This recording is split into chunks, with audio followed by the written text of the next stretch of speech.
अस्सलाम वालेकुम। आज इस वीडियो में हम देखेंगे कंप्लीट बुक एंड स्टेशनरी का सॉफ्टवेयर। इसके अंदर हमारे पास सबसे पहले आता है मास्टर, जिसमें आता है master group of account, title of account, company, category और item profile. Master group of account को ओपन करेंगे और फुल व्यू करेंगे तो यहाँ पे हमारे कैश और बैंक के अकाउंट बनेंगे 01 में। पेबल अकाउंट्स यानी कि जो हमारे वेंडर्स होते हैं, सप्लायर्स जिनसे हम माल परचेज करते हैं, वो बनेंगे 04 में। रिसीवेबल अकाउंट्स यानी कि हमारे कस्टमर्स जो होंगे वो बनेंगे 05 में। एडवांस टू एम्प्लॉय जितना भी होंगे वो बनेंगे 48 में। फिक्स एसेट्स हमारे बनेंगे 49 में। इन्वेस्टर्स बनेंगे 50 में। परचेज और सेल के ऑलरेडी अकाउंट बने हुए हैं 60 और 71 के अंदर। एक्सपेंसेस हमारे बनेंगे 98 ग्रुप के अंदर। तो यहाँ से हमने ग्रुप्स को देखने के बाद जब मास्टर के सेकंड ऑप्शन में आना है टाइटल ऑफ अकाउंट के अंदर, तो यहाँ से हमारे सारे सप्लायर्स, बैंक और एक्सपेंसेस वगैरह ऐड होंगे। ग्रुप ऑफ अकाउंट को हम इंटर करके ओपन कर लेंगे। यहाँ से हम पेएबल अकाउंट्स का ग्रुप सेलेक्ट कर लेंगे। सप्लायर का नेम देंगे, जैसे उस्मान बुक शॉप है या उस्मान बुक डिपो है, ये कोई भी नाम हो सकता है।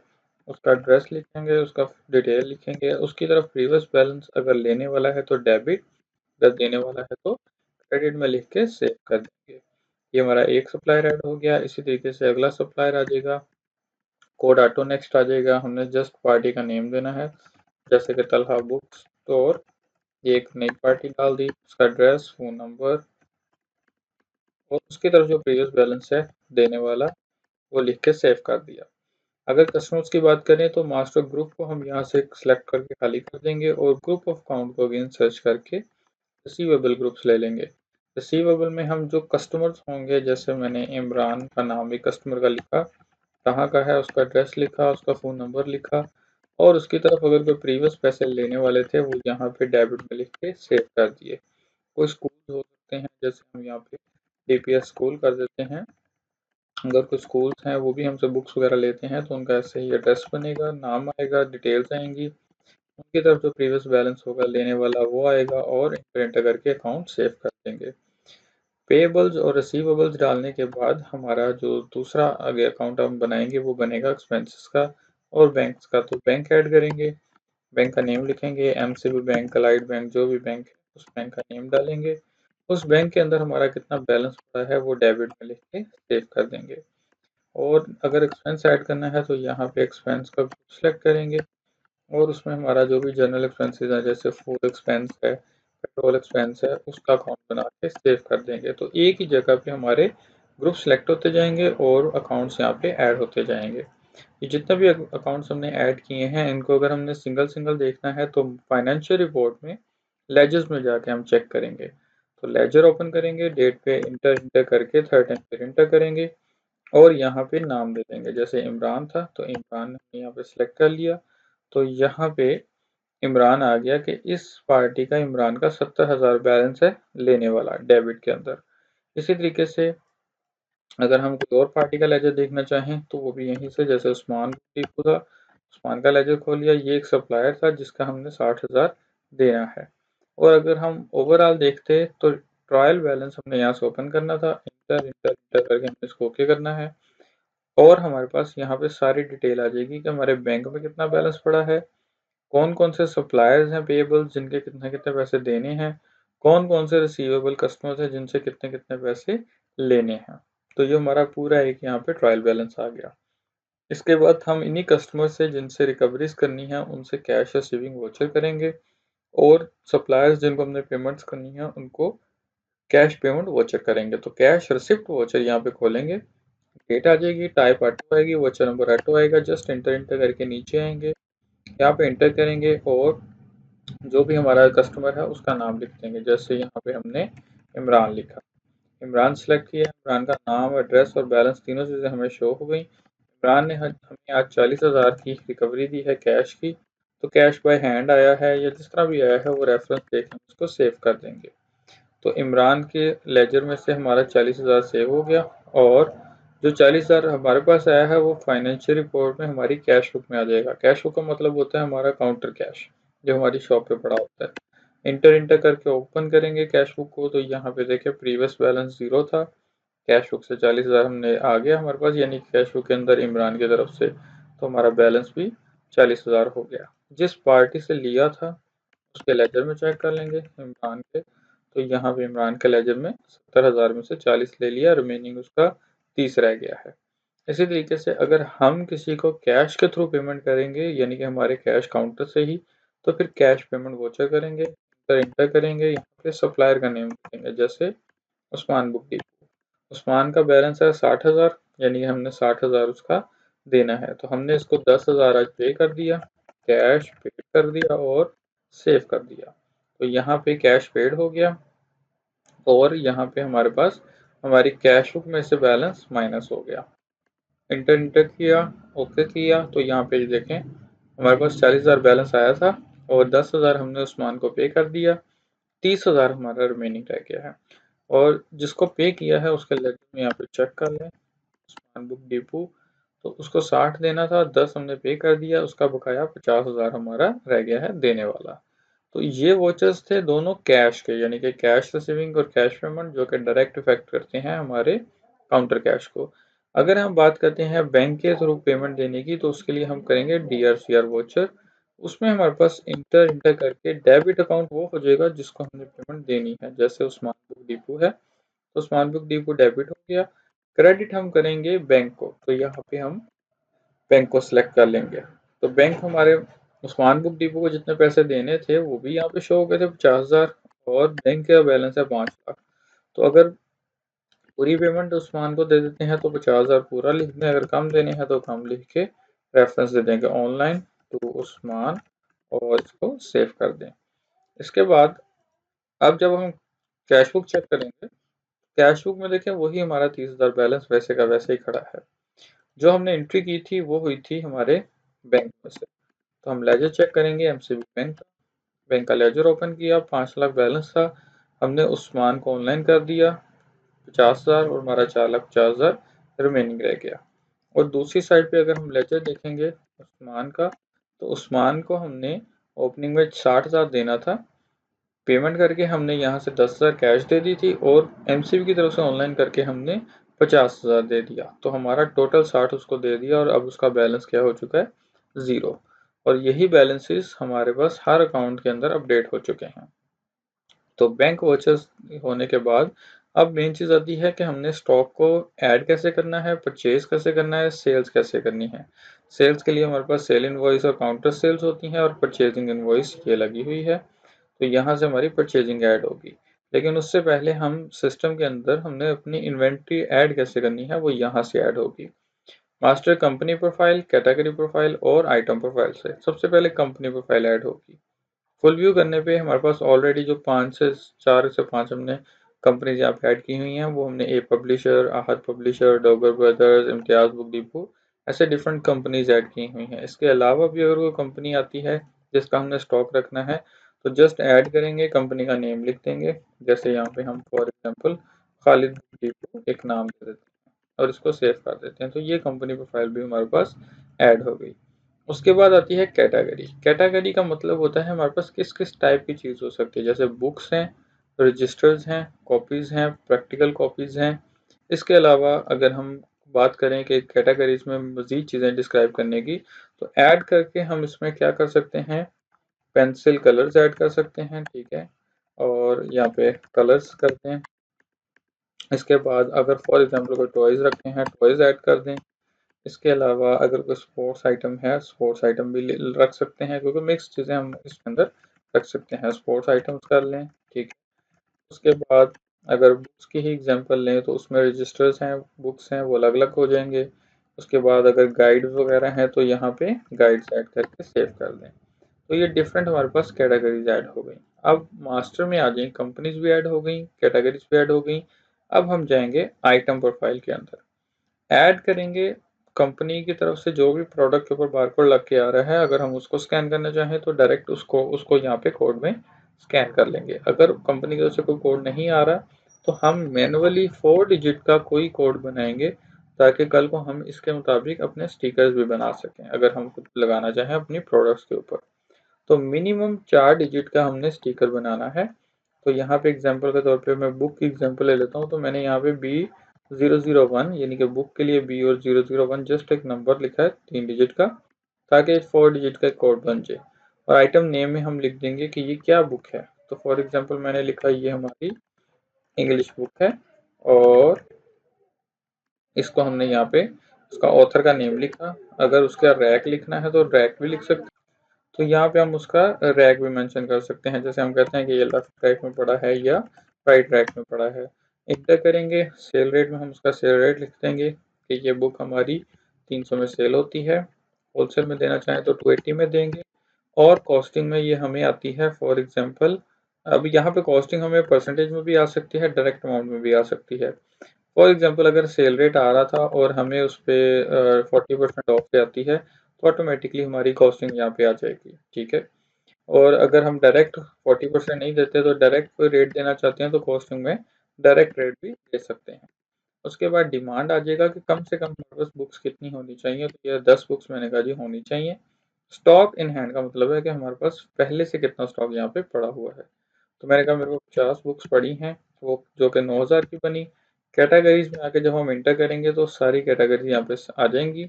तो बुक्स की जो भी कैटेगरी है यानी कि बनी हुई, उसमें हम बुक्स ऐड कर देंगे। पब्लिशर्स में हम कंपनीज का नेम ऐड कर देंगे, जैसे खालिद बुक डिपो है। इंटर इंटर इंटर इंटर करके डाउन वन लोकेशन यानी कि शॉप लोकेशन पे इसको सेव कर देंगे। अगेन ऐड किया। अब फॉर एग्जांपल अगर कोई टॉय की बात कर लेते हैं तो T001 हम ले लेंगे कैटेगरी। उसमें हमने लिखा कि फॉर एग्जांपल किड्स कार है। ठीक है। या किड्स, उसको हम कह देंगे रिमोट कार। और इसकी डिटेल्स हम ऑथर और रैक वगैरह देना चाहें वो भी दे सकते हैं। ऑथर तो नहीं देंगे, रैक की लोकेशन हम दे सकते हैं। यहाँ पर हमने लिखा कि हम 1500 में सेल करते हैं और हमें 1200 में आई है। हमारे पास 5 होनी चाहिए, 10 पड़ी हैं। किस कैटेगरी की हैं, ये टॉयस कैटेगरी की हैं तो इसको टॉयस में डाल देंगे। किस कंपनी की हैं, वो कंपनी फिर चाइना भी हो सकती है, कोई भी कंपनी हो सकती है। तो फिलहाल मैं इसको रैंडम खालिद बुक डिपो के अंदर ही डाल। ठीक है। ये हमारी 2 प्रोडक्ट ऐड हो गई। इसी तरीके से अगर कलर्स की बात करें तो C001, अगला फिर C002, 3, 4 ऐसे कंटिन्यू ये कोड चलते जाएंगे। तो यहाँ पे हम जैसे कह देते हैं कि मार्कर कलर है हमारे ये। ठीक है। मार्कर कलर 12 वाले हैं तो 12, 24 वाले हैं तो 24। और उसके बाद उसकी प्राइस आ जाएगी कि वो कितने का है। ठीक है। और हमें कितने में आया है, हमें आया है 200 में।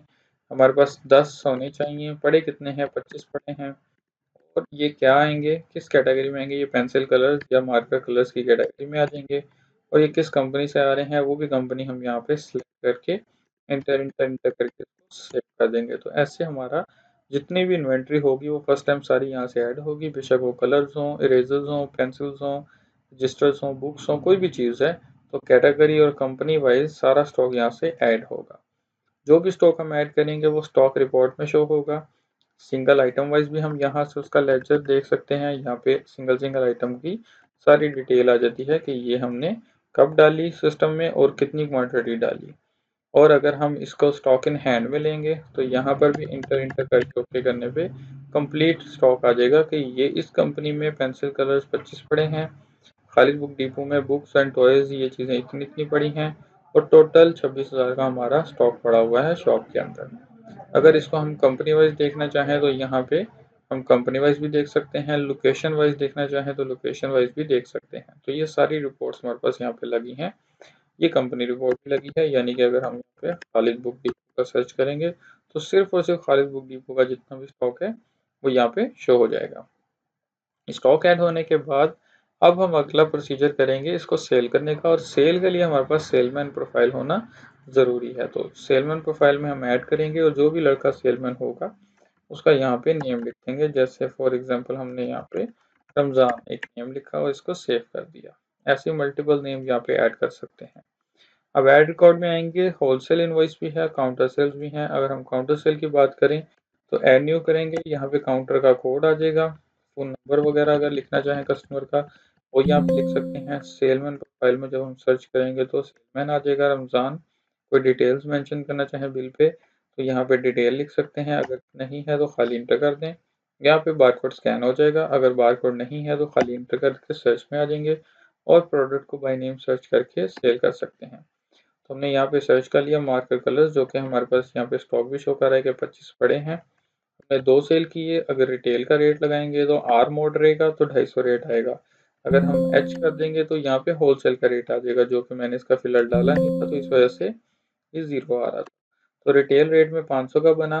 परसेंटेज डिस्काउंट में अगर चीज़ दे रहे हैं तो फिर यहाँ पे परसेंटेज डिस्काउंट डालेंगे। अगर फ्लैट डिस्काउंट देना है तो फिर बिल बनने के बाद इस जगह पे डिस्काउंट डालेंगे। तो फॉर एग्जांपल हमने इसको 5% डिस्काउंट पे सेल किया, ये बन गया हमारा सेव होने के बाद 475 का बिल। इसमें से भी अगर मजीद कस्टमर डिस्काउंट मांगता है तो फिर फ्लैट डिस्काउंट में बेशक आप 5 रुपये का, 10 रुपये का, जितना भी डिस्काउंट देना चाहें वो लिख के सेव कर सकते हैं। तो 475 वाला बिल आपका 470 का रह गया। बिल प्रिंट करेंगे तो ये डायरेक्ट बिल प्रिंट हो जाएगा। प्रीव्यू करेंगे तो ये हमें स्क्रीन पे यहाँ पे शो हो जाएगा। वहाँ पे हमारी सारी डिटेल आ गई कि टोटल इतना बिल था, हमने इतना डिस्काउंट दे दिया और ये हमारा नेट बिल रह गया है। उसके बाद ये सारी चीज़ क्लियर होने के बाद जब हमारा बिल सेव हो गया तो हमने यूटिलिटी में जाके counter sale all bin data transfer to program करना है, ओके करना है। मैसेज आ जाएगा your data transfer to main program. तो इसके बाद हम अपनी सेल्स रिपोर्ट चेक कर सकते हैं, daily cell, customer wise, month wise, item wise, profit and loss wise, कोई भी रिपोर्ट खोल लें और यहाँ पे डेट दे दें। तो 3/12/2024 की हमने यहाँ पे डेट डाल दी और इंटर इंटर करके इसको ओके किया। ओके करने पे भी रिपोर्ट आएगी। डेट वाइज रिपोर्ट ले लें, आइटम वाइज, बिल वाइज या इनवॉइस वाइज, ये सारी रिपोर्ट्स में भी डाटा आएगा। तो यहाँ पे ये डिटेल आ गई कि हमने ये चीज़ सेल की 500 की, उस पर हमने इतना डिस्काउंट दिया, हमारी 470 रुपये की सेल हुई है। इसी तरीके से अगर आप प्रॉफिट एंड लॉस की बात करें तो वहाँ पर भी हम डेट डालेंगे, उसके बाद इंटर इंटर करके ओके करेंगे तो कंपनी वाइज भी हमें प्रॉफिट नज़र आएगा कि हमें किस कंपनी में कितना प्रॉफिट हो रहा है। ठीक है, कैटेगरी भी में हम देख सकते हैं कि किस कैटेगरी में हमें प्रॉफिट हो रहा है, यानी कि 75 पे प्रॉफिट हुआ है पेंसिल कलर्स के अंदर। और अगर हम ओके करेंगे तो आइटम वाइज पूरी डिटेल आ जाएगी कि कौन सी आइटम पे कितने की हमने सेल की, यानी कि हमें 400 में आई थी दो, हमने 500 में बेची और उसमें हमें 75 पे प्रॉफिट हुआ और डिस्काउंट निकालने के बाद हमारा नेट प्रॉफिट यहाँ पे 70 आ रहा है। ठीक है, तो इस तरीके से यानी कि हमारे पास सारी यहाँ पे डिटेल आ जाती है। ये हमारी सेल्स की सारी रिपोर्ट्स हैं। इसमें यूज़र वाइज रिपोर्ट्स भी देख सकते हैं, सेलमैन वाइज भी रिपोर्ट्स देख सकते हैं।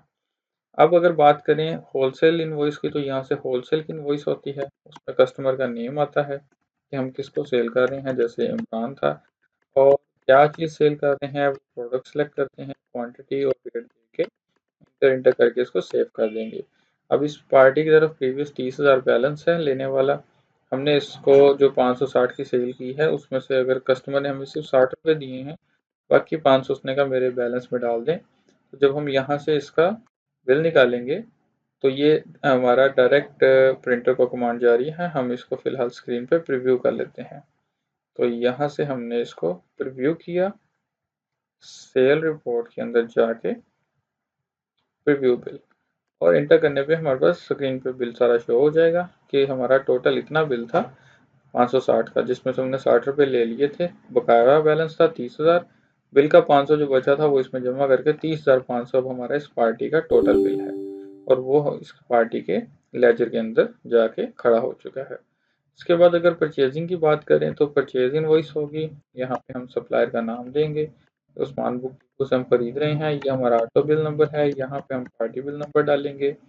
आइटम के नाम बताएंगे, जैसे अभी मेरे पास ये इंग्लिश बुक 48 पड़ी हैं और कलर्स 23 पड़े हैं, तो मैंने यहाँ पे 10 इंग्लिश बुक्स खरीद ली और जो हमारे कलर्स हैं वो भी यहाँ पे मैंने 10 खरीद।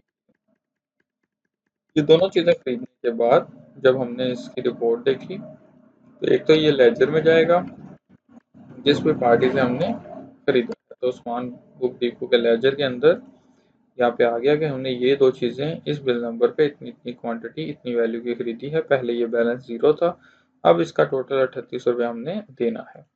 परचेज रिपोर्ट में जाएंगे तो डेली परचेज आ जाएगी कि हमने इस डेट में कौन कौन सी चीज़ कितनी कितनी खरीदी है।